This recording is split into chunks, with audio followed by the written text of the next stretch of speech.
I'm not appointed as a political person, but I know that there are very important responsibilities associated with my role that will help the working relationship of Canadians and Indigenous people.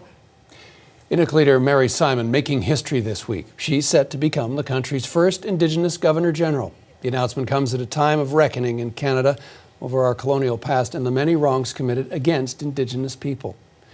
Could her appointment, along with other landmark developments this week, including the return of child welfare responsibilities to Cowessess First Nation, be signs of real change in the relationship between Indigenous peoples and Canadian institutions?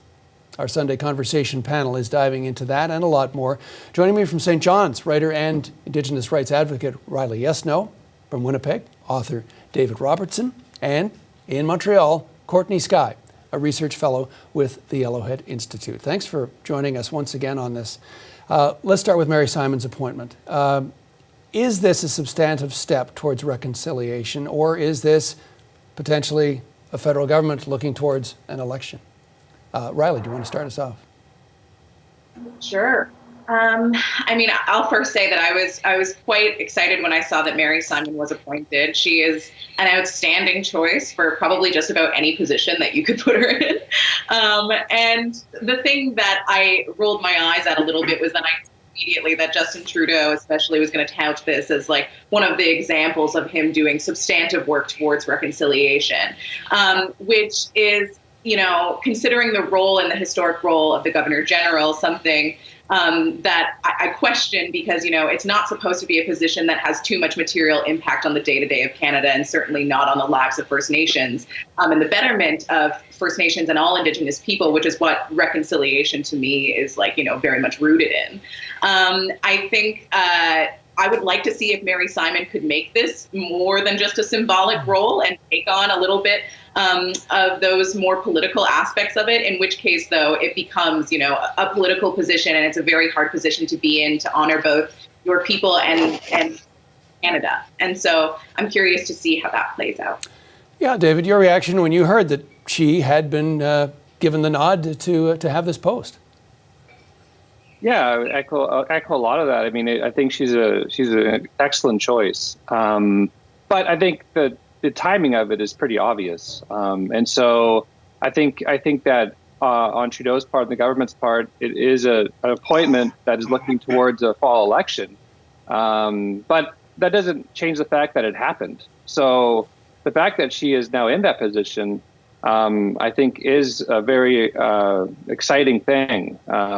I think it's, I think it is a very symbolic position, but you have a brilliant woman here who has been appointed into that position who can probably hopefully make it a little bit more than what it is now. Definitely do better than Payette did with it. And I like the fact that she can dissolve government. That's that kind of symbolism is very powerful in my opinion. Yeah, well, let's talk about that, Courtney, in terms of the symbolism and maybe the reality that does it not sort of help to continue the focus on these issues going forward? Well, I think it can help, drive a conversation, but there are also, what I struggle with the appointment or any type of, Indigenous person taking on these high-profile roles within the Canadian system is that it still upholds the Canadian system. And it doesn't seem like there's an alternative for an Indigenous-centered or an Indigenous-led or a nation-based equivalent to that kind of position. And that I'm not sure whether this is reconciliatory or assimilationist when you only have Indigenous people who are able to achieve things within a system that inherently requires their disempowerment. And so I think a lot of Indigenous people have to grapple with this when they take on roles like this, whether it's in government, in politics, or in academia, where they have to, have this kind of proximal power. They have to kind of be close to these racist institutions to try to chip away at their power and use a little bit of that power to help their communities. And sometimes people are able to do that. Sometimes people aren't able to do that.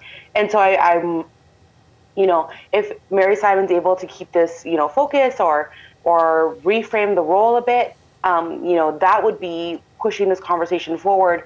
But I also, am kind of cynical and a little bit critical that, like, I'm not sure whether or not this just isn't assimilation masked as reconciliation.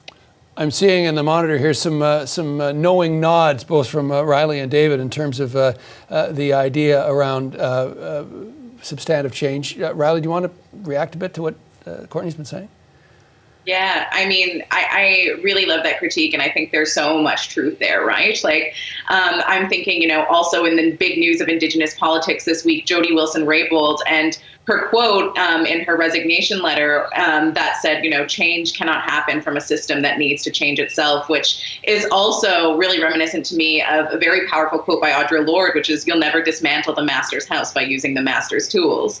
And so I think that more often than not, also in my personal experience of Indigenous people who have been in politics especially, they come out like, shells of people. It's an incredibly violent and largely, I think in many cases, ineffective vehicle for change for especially the needs that Indigenous people have and the demands that we have of this country. Just picking up on what Riley's saying, presumably, though, the reason the masters managed to maintain things for so long is those tools are powerful. David, where do you think this might be headed?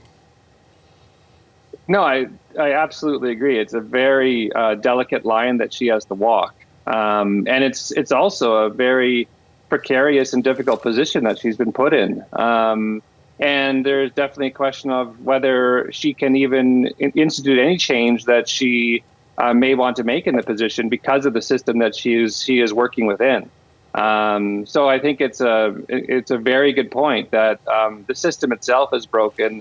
And I'm not sure what one position can do to fix it. So symbolic or not, she has a really tough job ahead of her. But I still think, it's nice to see her in that position. But there is definitely some conflict in the appointment.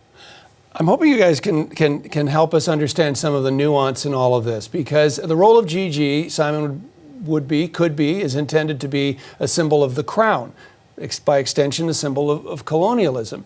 And yet the relationship between Indigenous people and the Crown is a complex one. It is a long one. It is arguably an original relationship in terms of settlers coming to this country. Can you help us understand a bit of how there is some, and over the years I've certainly heard this in terms of Indigenous leaders referencing their relationship with the Crown as opposed to the federal government. So Courtney, do you want to sort of start us off and walk us through some of the ins and outs of all of that? Yeah, well, it depends, right? It depends on the nation. It depends on the history that they have, the relationship that they've had with Canada, and before Canada existed, the British Crown. And so some nations sided with the French, some nations were sided with the Dutch. This is like the war in the making of this country. And different peoples entered into treaty with the government, with the British Crown, with the sovereign, to then make agreements about how people, British people or settlers would be allowed to settle in this country. And a lot of those agreements have not been honored.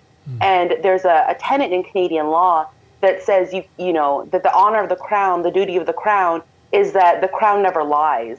And the crown will never back away from its agreement, kind of thing, right? So you can't actually question whether or not the crown is going to live out to its obligations, because fundamentally it just, that isn't possible within Canadian systems. And so when Indigenous people challenge that, when they say, Canada hasn't been living up to its treaty obligations, or we made agreements to live here and to not interfere with one another, then you see kind of where these contradictions start to bubble up. And so, that is, it's a really, really complex relationship. And I think a lot of Indigenous people struggle with that too, right? Of seeing themselves not as subjects to the crown, not as servants to the crown, but as allies to the crown. And that relationship being fundamental to the establishment of this country. For my people, the Haudenosaunee people, if we weren't allies to the crown, the border between the Canada and the U.S. in southwestern Ontario would look very different than it does now. Just got about a minute left or so, but I would like to get Riley and David and Riley start us off in terms of that crown relationship that the new GG will have to navigate. Yeah, certainly. I mean, I also want to say that, like, I think I'm a bit remiss that there isn't also an Inuk person here to be able to speak to her appointment. I know from the folks in my life that I follow that they have a very also different, interesting relationship with Canada and the Crown than, say, I do as a First Nations person, as an Anishinaabe person. I mean, I am like many First Nations in that I don't consider myself a Canadian, whereas my understanding is that is also largely not a consensus among Inuit folk who joined Confederation in say, Nunavut in '99, Newfoundland and Labrador also much later than the rest of the provinces and the First Nations in those provinces. And so there is a different relationship, I think, sort of to the obligations that Mary Simon has. Alethea Arnakuk Baril, an activist and filmmaker who's incredible, had a really amazing commentary about this on Twitter where, you know, she was talking about how their elders and their ancestors decided that this is something that they all have an obligation to make a go at. And so does Mary Simon. And, you know, what does that look like there for them? But also recognizing, like, you know, kind of hate that it's like the coming from the Queen herself where, you know, is that where power really lies for us? For me, you know, that comes from the land, that comes from our obligations, in a much bigger and profound way than the Queen herself could ever grant us. One quick final word from you, David, to bring us home. You know, I don't have much to add. I would just say that I'm just honored to be on a panel with two incredibly intelligent, powerful Indigenous women, and I would like them to have the last word. So I'm good. Okay. Amen. Thank you, guys. Really appreciate it. Thanks to writer and Indigenous advocate Riley Yesno, author David Robertson, research fellow at the Yellowhead Institute, Courtney Skye. Thanks again for joining us for the Sunday Conversation.